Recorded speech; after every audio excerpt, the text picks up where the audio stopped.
Si vous avez envie de connaître les 10 gangs les plus dangereux du monde, suivez cette vidéo que j'ai faite pour vous. Bonjour les tortues, et bienvenue dans cette nouvelle vidéo de Top Tortue. Comme toujours, n'oubliez pas de mettre un pouce vers le haut, de commenter et de partager cette vidéo. Ça aide la chaîne à se faire connaître. N'oubliez pas également de vous abonner et de cliquer sur la cloche pour être prévenu lorsque je sors une nouvelle vidéo. C'est parti pour notre top 10 des gangs les plus dangereux du monde. Mara Salvatrucha, ou MS-13. Les membres de la Mara Salvatrucha sont extrêmement dangereux. Le mot Mara Salvatrucha vient de Marabunta. Il signifie le mouvement massif de fourmis organisées en bandes solidaires. Elles sont capables de traverser tous les obstacles et dévorer des animaux énormes. Ces fourmis roucheuses sont empoisonnées et peuvent même manger et tuer des humains. Elles paralysent leurs victimes dans d'horribles souffrances. Ceci résume bien ce que font les membres du MS-13. Ce groupe fut créé dans les années 80 aux États-Unis. Il se développa rapidement, recrutant des membres de plusieurs pays d'Amérique latine. Aujourd'hui, il compte plus de 80 000 membres à travers le monde. Il a pour activité le trafic d'humains, le trafic d'armes, de drogue, la prostitution, la contrebande et le blanchiment d'argent. Ils sont soupçonnés de dizaines de meurtres, de kidnapping et d'extorsion. Les Maras ne sont pas super sympas. Une fois rentré dans l'organisation, il est impossible d'en sortir en vie. Je vous déconseille d'y rentrer. Ce n'est pas un groupe d'amis de bonne influence. Aryan Brotherhood. L'Aryan Brotherhood se traduit en fraternité aryenne. Et cela veut tout dire de leur mentalité. Le groupe s'est développé depuis la fin des années 60, lorsque les lois ségrégationnistes ont disparu. Les membres prônent la suprématie des blancs.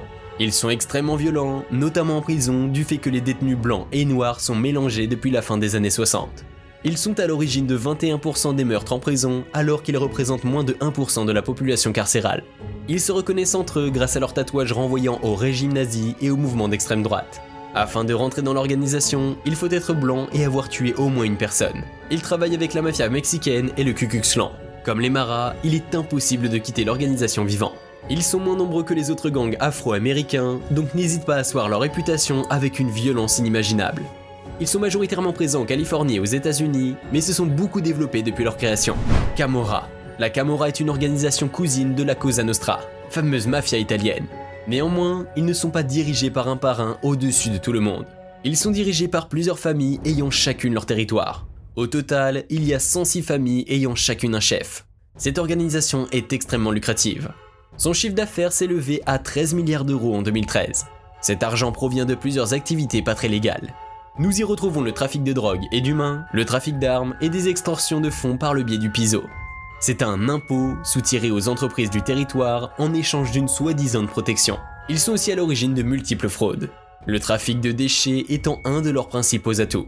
Dans les années 2000, à Naples, s'est développée une crise des ordures à cause d'eux. Ceci a été adapté en film puis en série.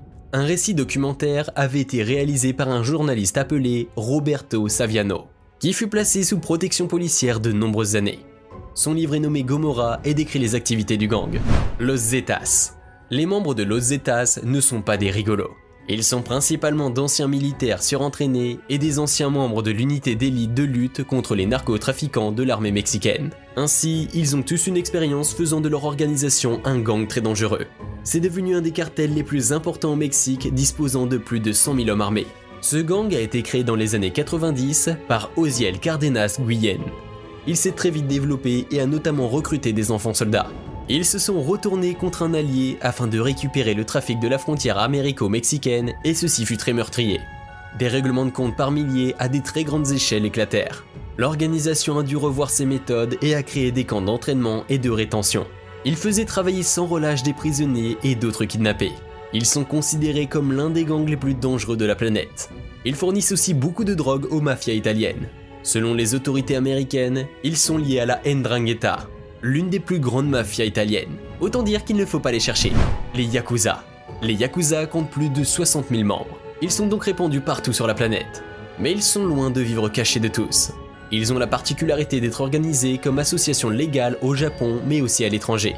Leur histoire remonte au XVIIe siècle. Ils ont commencé en politique et dans le monde du jeu. Ils sont connus du grand public car avaient beaucoup de membres dans le gouvernement, notamment pendant la Seconde Guerre mondiale. Pendant la guerre, ils avaient instauré un trafic énorme de femmes auprès de l'armée japonaise. Après la guerre, ils se développent énormément.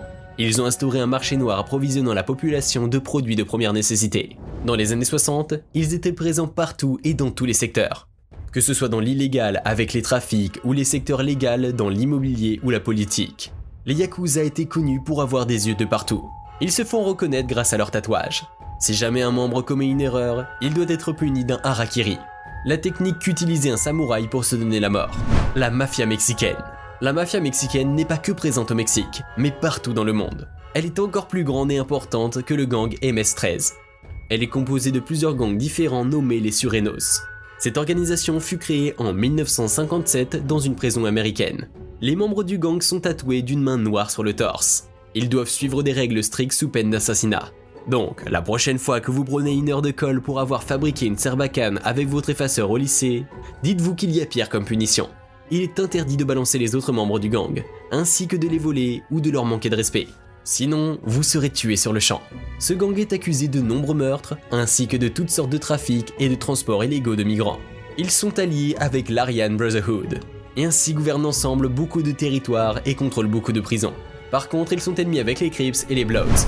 The Crips. The Crips est une organisation criminelle très présente aux États-Unis, notamment connue pour ses rappeurs. Cette organisation est tout aussi connue pour sa violence. La liste de leurs crimes est interminable. Corruption, trafic de cocaïne et de crack, prostitution, braquage, etc. Elle fut fondée dans les années 60 par Stanley Williams et Richard Washington. Les deux fondateurs étaient adolescents et recrutaient des jeunes de 15 à 25 ans à leur tout début. Ces recrutements sont toujours d'actualité aujourd'hui. Fondé en Californie, ce gang s'est rapidement développé et atteint aujourd'hui plus de 40 000 membres. Ils sont connus pour leurs règlements de compte incessants avec le gang The Bloods. Des règlements de compte qui font près de 500 morts chaque année. Stanley Williams, l'un des deux fondateurs, a voulu mettre fin à ces horribles activités. Néanmoins, il fut traqué pendant plusieurs années par les membres du gang. Stanley avait fondé une équipe militante anti-gang dont le but était d'arrêter les conflits des Crips.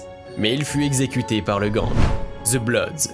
Lorsque les Crips se sont développés et ont gagné en puissance dans les années 70, plusieurs gangs locaux se sont regroupés afin de faire face aux nouvel entrants. Ces gangs ont créé The Bloods en 1972 et sont devenus les principaux rivaux des Crips. Le gang regroupait des membres aussi jeunes que leurs rivales. Les membres plus âgés avaient le rôle de gérer les territoires, leurs finances et la logistique. Les chefs du groupe ne sont pas nommés ou élus, comme ce que l'on peut retrouver dans d'autres gangs. Tu deviens chef avec l'expérience de ton passé criminel et de ton influence. Les membres sont appelés soldats. Ils ont intégré massivement l'armée américaine dans les années 80 afin de se former. The Bloods ont développé leur influence de par leur collaboration avec certains rappeurs connus comme notamment Snoop Dogg. Ceci a calmé le conflit entre les Crips et les Bloods. Ils se confrontaient dans des battles de hip-hop par micro interposés. Ce fut le début des rap battles qui se sont mondialisés par la suite. Mongrel Mob. Ce gang est loin d'avoir été fondé en Californie comme les précédentes organisations dont nous avons parlé. Le Mongrel Mob est basé en Nouvelle-Zélande. Il regroupe plusieurs clubs de motards connus pour leurs violences extrêmes. La hiérarchie dans ce gang est similaire à l'armée. Nous avons un président, un vice-président, puis des sergents et des prospects. Les prospects doivent faire preuve de loyauté et de respect à travers plusieurs missions dangereuses. S'ils réussissent, ils ont le droit de porter le nom du gang en tatouage et sur leurs vêtements. Ce gang est aujourd'hui composé majoritairement d'Européens. Des membres d'autres gangs les ont rejoints par la suite, ce qui leur a donné un avantage face aux autres gangs de leur territoire. Un artiste appelé Jojo Rothman a photographié les différents tatouages de ce gang. Il a fait plusieurs expositions à grand succès, ce qui a contribué à l'influence du gang. Jojo Rothman fut beaucoup critiqué, mais voulait avant tout illustrer une partie de l'histoire du pays. Les photographies étaient aussi diffusées dans des grands magazines de mode comme Vogue. Hells Angels. Les Hells Angels sont des motards en Harley Davidson qui vivent grâce au trafic en tout genre. Les membres ont le nom du club sur leur veste. Ils sont très similaires au Mongrel Mob. La hiérarchie est militaire et la confiance et la loyauté sont les principaux critères pour monter en grade. Ce gang est très connu du grand public grâce à la série Sons of Anarchy. Cette série présente les caractéristiques de l'organisation et ses principes criminels. Les Hells Angels sont associés à de grands gangs puissants comme les Aryan Brotherhood. Originaires des États-Unis, leur influence s'est développée au Canada. Ils ont même mené une guerre de motards au Canada qui a fait des centaines de morts avec plusieurs attentats. Un événement marquant fut un attentat à la bombe qui a tué un garçon de 11 ans au Canada. Suite à cela, les forces de l'ordre ont commencé à enquêter massivement afin d'arrêter l'activité des Hells Angels. Il y a eu de nombreuses arrestations dans le monde et même en France. Les gangs sont omniprésents dans notre monde et fascinent le grand public. Les rappeurs et les films parlant de mafia sont toujours un grand succès. Mais entre le showbiz et la réalité, il y a un énorme écart. N'approchez pas de ces personnes-là et faites attention à vous. Je serais curieux de savoir quel gang vous semble le plus dangereux de tous. Dites-le moi en commentaire. J'espère que cette vidéo vous a plu et que vous avez appris beaucoup de choses intéressantes. Nous sommes à présent à la fin de notre top 10 des gangs les plus dangereux. Si vous avez aimé la vidéo, n'hésitez pas à liker et laisser un commentaire. A bientôt.